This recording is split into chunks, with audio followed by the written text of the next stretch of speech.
여러분의 구독과 좋아요는 제게 큰 힘이 됩니다. 기도하며 시작하겠습니다. 사랑과 공의의 하나님, 사람의 외모나 조건이 아닌 중심을 보시는 주님을 찬양합니다. 우리의 편견과 부족함을 내려놓고 주님의 시선으로 세상을 바라보게 하소서. 차별 없는 공평한 사랑을 배우게 하시고 약자와 소외된 자들에게 긍휼의 마음을 품게 하옵소서. 주님의 뜻을 따라 낮은 곳에서 섬기며 주님의 사랑을 세상에 전할 수 있는 삶으로 인도하여 주시옵소서.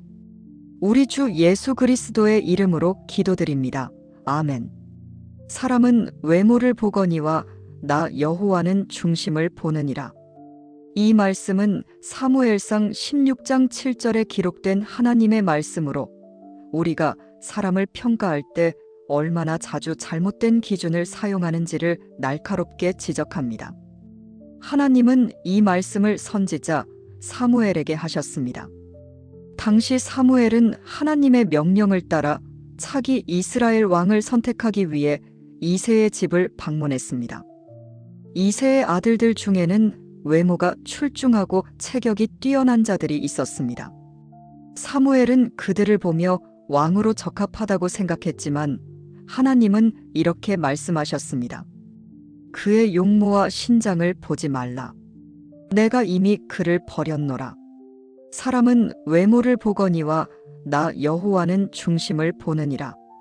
이 말씀은 하나님의 판단 기준이 인간의 기준과 얼마나 다른지를 명확히 보여줍니다. 인간은 본능적으로 외적인 조건에 주목합니다.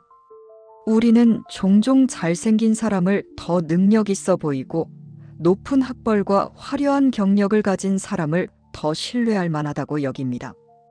그러나 하나님은 그러한 기준으로 판단하지 않으십니다. 하나님은 외모와 조건이 아니라 사람의 내면, 곧 그의 중심을 보십니다.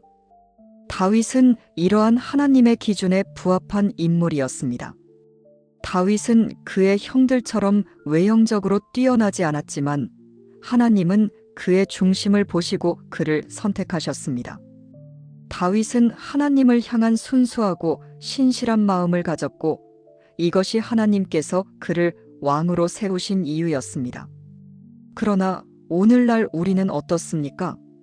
우리는 얼마나 자주 사람의 겉모습과 조건만을 보고 그들의 가치를 판단합니까? 외모, 학벌, 직업, 재산 등 외적인 조건을 기준 삼아 사람을 평가하며 그들의 진정한 내면은 돌아보지 않을 때가 많습니다. 이런 우리의 태도는 성경이 가르치는 하나님의 기준과 거리가 멉니다. 성경은 분명히 말합니다. 하나님은 중심을 보신다. 하나님께서는 우리도 이러한 시선을 배우고 외적인 조건이 아닌 사람의 마음과 내면을 바라보기를 원하십니다. 차별하지 말라는 하나님의 명령. 성경은 사람을 차별하지 말라는 하나님의 명령을 반복적으로 강조합니다. 차별은 인간 사회에서 흔히 나타나는 문제이지만 이는 하나님의 공의와 사랑에 어긋나는 행위입니다. 하나님은 모든 사람을 공평히 사랑하시며 우리도 이러한 하나님의 성품을 닮아야 합니다. 신명기 1장 17절은 이렇게 말합니다. 너희는 재판할 때 외모를 보지 말고 크고 작은 자를 동일하게 들을 것이며 사람의 낯을 두려워하지 말라. 이는 재판은 하나님께 속한 것이라. 이 말씀은 단지 법정에서의 공의로운 재판만을 가르치는 것이 아닙니다. 우리의 일상 속에서도 사람의 외모나 지위에 따라 판단하거나 태도를 달리하지 말라는 하나님의 명령입니다. 신명기 16장 19절은 또 이렇게 말합니다. 너는 재판을 굽게 하지 말며 사람을 외모로 보지 말고 뇌물을 받지 말라. 이는 뇌물이 지혜자의 눈을 어둡게 하고 의인의 말을 굽게 함이니라. 여기서 외모를 본다는 것은 단순히 생김새뿐 아니라 사회적 위치나 경제적 조건을 기준으로 편향된 판단을 내리는 것을 포함합니다. 이는 하나님의 공의에 어긋나는 행위이며 우리의 태도와 판단에서도 반드시 경계해야 할 부분입니다. 하나님은 모든 사람을 동일하게 대하시는 분입니다. 신명기 10장 17절은 이렇게 말합니다. 너희의 하나님 여호와는 신 가운데 신이시며 주 가운데 주시오. 크고 능하시며 두려우신 하나님이시라. 사람을 외모로 보지 아니하시며 뇌물을 받지 아니하시고. 하나님은 사람의 외모, 재산, 권력에 따라 편애하지 않으십니다. 이는 우리가 사람을 대할 때 외적인 조건이 아닌 그들의 내면과 가치에 따라 대해야 함을 가르칩니다. 이러한 공평한 하나님의 사랑은 사도행전 10장 34절부터 35절에서도 드러납니다. 베드로가 입을 열어 이르되 내가 참으로 하나님은 사람의 외모를 보지 아니하시고 각 나라 중 하나님을 경외하며 의를 행하는 사람은 다 받으시는 줄 깨달았도다. 이는 유대인과 이방인 사이의 차별을 허무는 선언으로 하나님께서는 민족적 배경이나 언어, 문화적 차이를 넘어 모든 사람을 동일하게 사랑하신다는 것을 분명히 보여줍니다. 하나님은 약자들을 특별히 돌보십니다. 레위기 19장 15절은 말합니다. 너희는 재판할 때 불의를 행하지 말며 가난한 자의 편을 들지 말며 세력 있는 자라고 두둔하지 말고 공의로 사람을 재판할지며. 여기서 가난한 자의 편을 든다는 것은 감정적으로 약자에게 치우쳐 공의를 해치는 것을 의미합니다. 동시에 세력 있는 자를 두둔하지 말라는 경고는 권력과 재산에 따라 판단이 왜곡되지 말아야 함을 가르칩니다. 하나님은 공의로 모든 사람을 동일하게 대하실 뿐 아니라 특별히 고아와 과부, 나그네와 같은 사회적 약자들을 보호하시는 분입니다. 시편 68편 5절은 말합니다. 그의 거룩한 처소에 계시는 하나님은 고아의 아버지시며 과부를 재판하시는 이시라. 이 말씀은 하나님의 공평한 사랑과 보호가 약자들에게 특별히 흘러감을 나타냅니다. 예수님은 자신의 삶과 가르침을 통해 차별 없는 사랑을 실천하셨습니다. 예수님은 병자, 세리, 창녀와 같은 사회적으로 소외된 사람들을 향해 동일한 사랑을 베푸셨습니다. 마태복음 22장 16절에서는 사람들이 예수님에 대해 이렇게 말합니다. 선생님이여, 우리가 아노니 당신은 참되시고 진리로 하나님의 도를 가르치시며 아무도 꺼리지 아니하시니 이는 사람을 외모로 보지 아니하심이니이다. 예수님은 권력자와 약자, 유대인과 이방인을 막론하고 동일한 사랑으로 그들을 대하셨습니다. 이러한 예수님의 삶은 우리가 본받아야 할 사랑의 본보기입니다. 야고보서 2장 1절은 우리에게 명확히 가르칩니다. 내 형제들아, 영광의 주 곧 우리 주 예수 그리스도에 대한 믿음을 너희가 가졌으니 사람을 차별하여 대하지 말라. 이 말씀은 우리가 예수님을 믿는 자로서 모든 사람을 동일하게 존중하며 조건 없이 사랑하라는 명령입니다. 하나님은 우리가 외모나 조건으로 사람을 차별하지 않고 공평하게 사랑하며 대하기를 원하십니다. 그것이 하나님께서 기뻐하시는 삶이며 우리가 그의 공의를 실천하는 방법입니다. 하나님의 사랑은 낮은 곳으로 흐른다. 하나님의 사랑은 낮은 곳으로 흐릅니다. 이는 단순한 표현이 아니라 성경 전체를 통해 반복적으로 나타나는 진리입니다.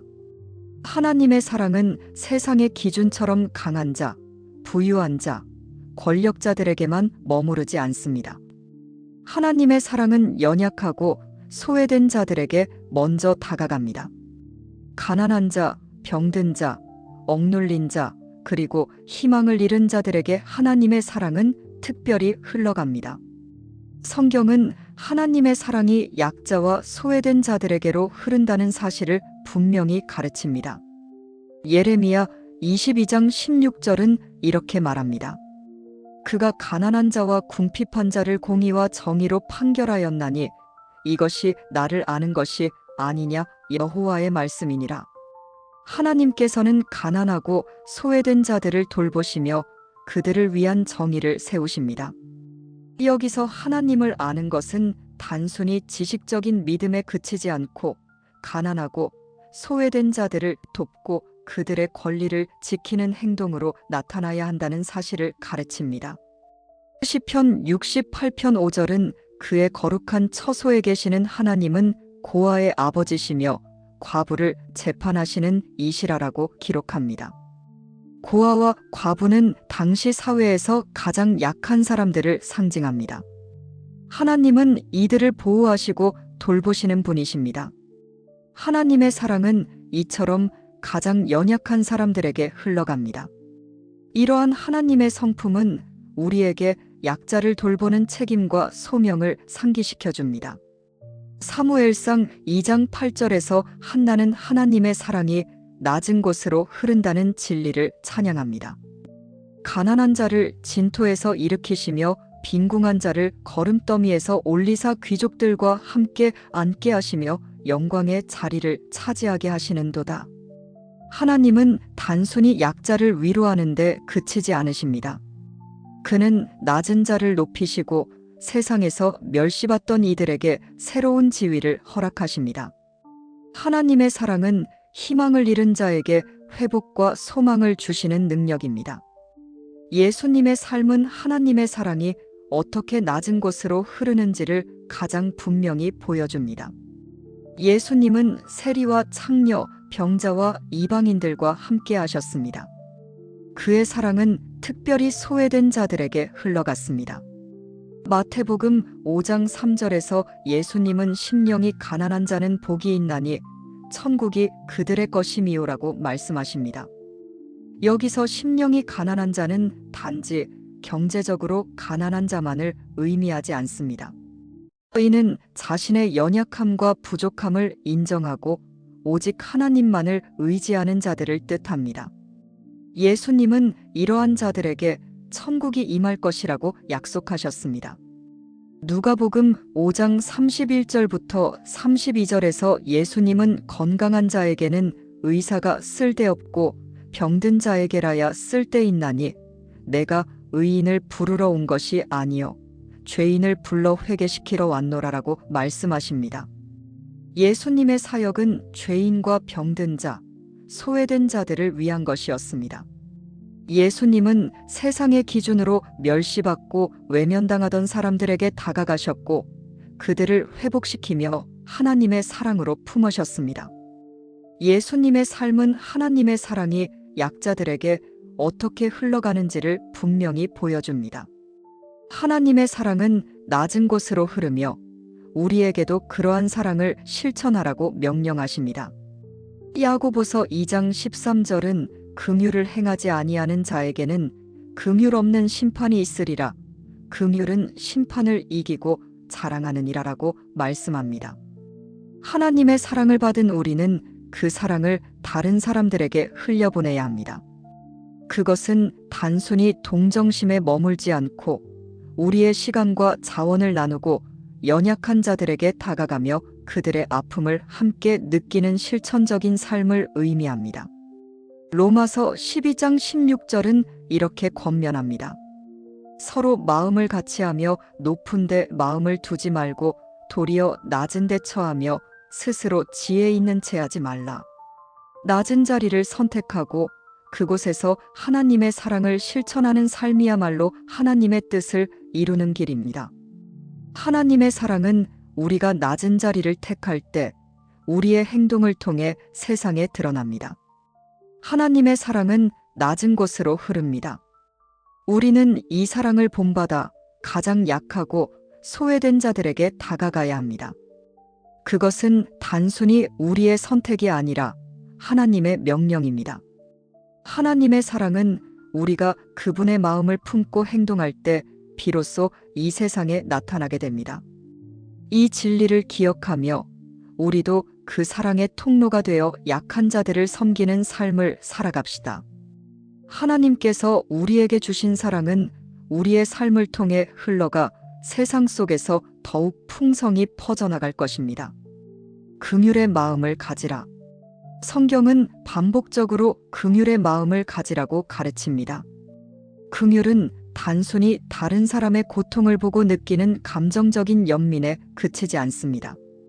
그것은 그들의 고통을 덜어주고 그들에게 도움을 주기 위해 실제적인 행동으로 옮기는 마음입니다. 긍휼은 하나님의 성품을 나타내는 중요한 속성이며 우리가 반드시 실천해야 할 삶의 태도입니다. 출애굽기 34장 6절은 하나님의 성품에 대해 이렇게 말합니다.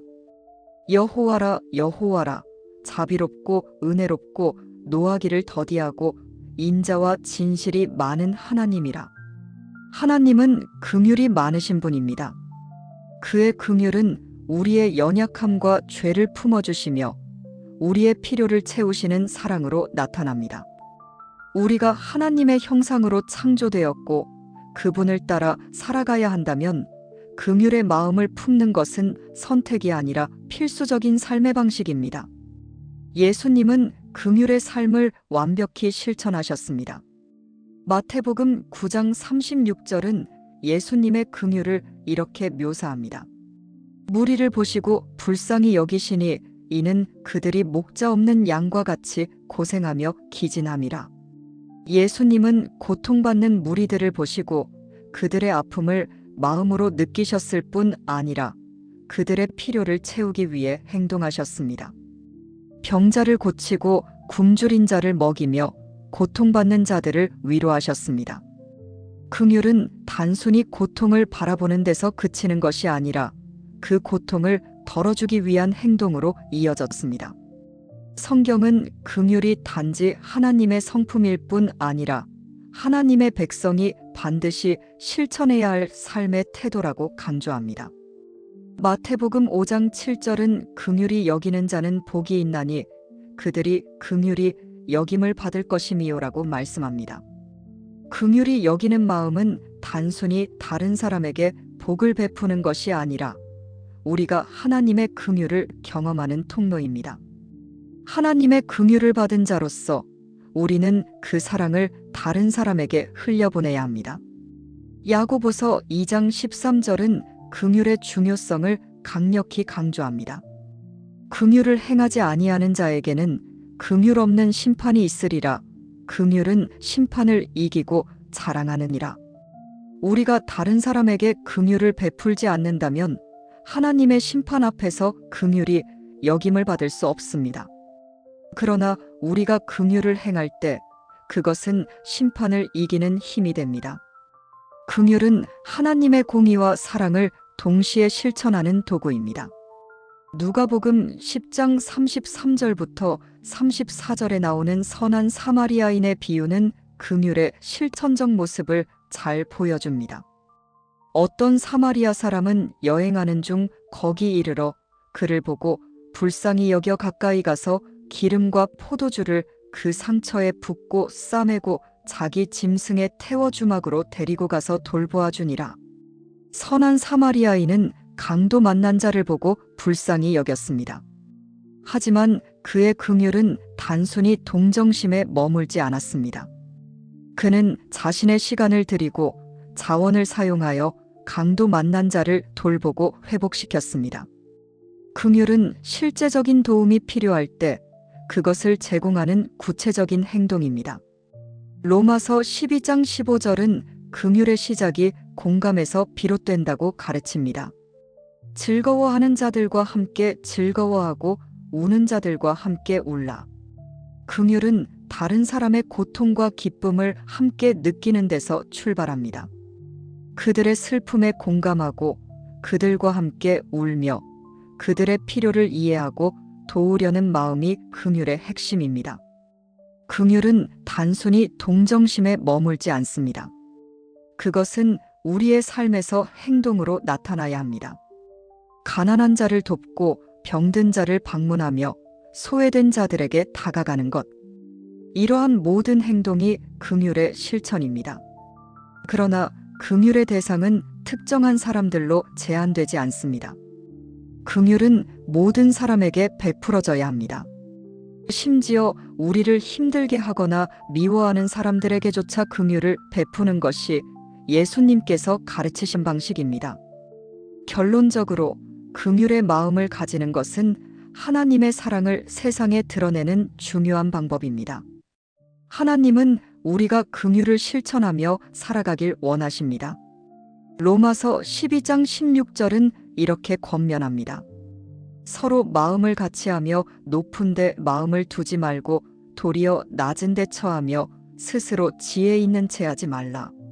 하나님의 사랑은 낮은 곳으로 흐르고 긍휼은 그러한 사랑을 세상에 실천하는 도구입니다. 우리는 긍휼의 마음을 품고 살아감으로써 하나님의 성품을 드러내고 그의 사랑을 전할 수 있습니다. 긍휼히 여기는 자는 복이 있나니 그들이 긍휼히 여김을 받을 것이며, 이 말씀을 기억하며 우리의 삶 속에서 긍휼을 행동으로 실천하는 사람이 됩시다. 기도하며 마무리하겠습니다. 긍휼이 많으신 하나님, 오늘 우리의 마음에 주님의 사랑과 긍휼을 새겨주심에 감사드립니다. 우리의 삶을 통해 주님의 공의와 사랑이 드러나고 낮은 곳으로 흘러가기를 간구합니다. 주님께서 우리를 통해 약한 자들을 세우시고 이 땅에 화평과 소망을 이루어 주시옵소서. 모든 것을 주님의 손에 맡기며 예수 그리스도의 이름으로 기도드립니다. 아멘.